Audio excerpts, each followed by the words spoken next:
Hi, my name is Maël. I'm the co-founder of Biped, and in this short video, I'm going to introduce the technology behind Biped.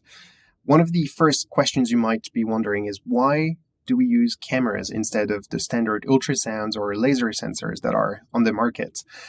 It's three main reasons. The first one is the field of view. The cameras that we use combine 170 degrees of field of view. So it's nearly flat field of view in front of you by 90 degrees vertical field of view, which allows us to detect obstacles that are head level or ground level, such as holes, staircases, but also obstacles coming from the side without having to rotate your shoulders that can be captured.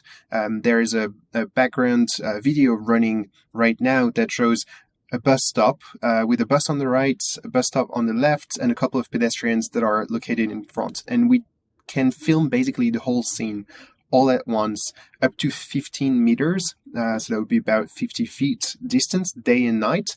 And that's one really of the powerful reasons why we use cameras. The second reason for using cameras is understanding more the type of obstacles that are close to you. So if you can understand what is a pedestrian or what is a car, how are they moving, and is there a risk of collision based on this, then we're basically replicating what self-driving cars do. Self-driving cars react differently to an incoming pedestrians, incoming electric scooter, or an incoming electric car.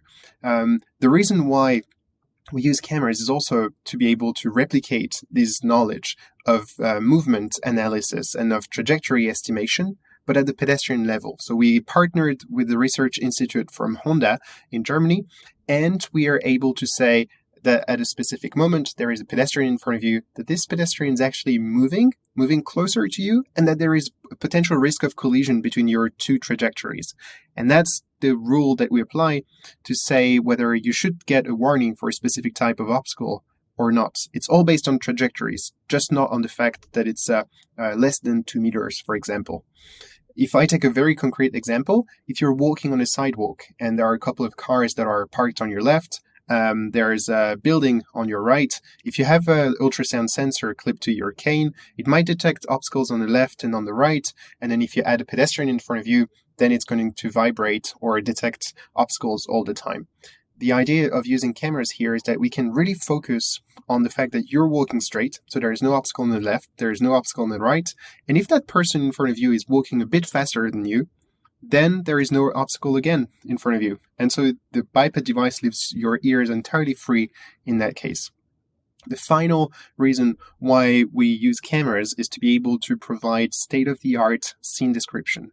The scene description is powered by the latest large vision models that are on the market. You basically click the AI button, that's the button located on the right of your biped device. Click it once, it takes a picture of your surroundings, and it will provide an audio description of what's around you. So for example, highlighting that there is a bus on the right, a bus stop on your left that is about 4 meters away, and 4 pedestrians standing waiting for the bus. That's the kind of descriptions you can get, but of course they can be more detailed. They can highlight crosswalks, they can highlight doors or ways to enter buildings, for example, or even the number of the building. For all these reasons, we do really believe that the moves that self-driving cars manufacturers have made recently to start using more and more cameras is also applicable for our use case of pedestrian mobility.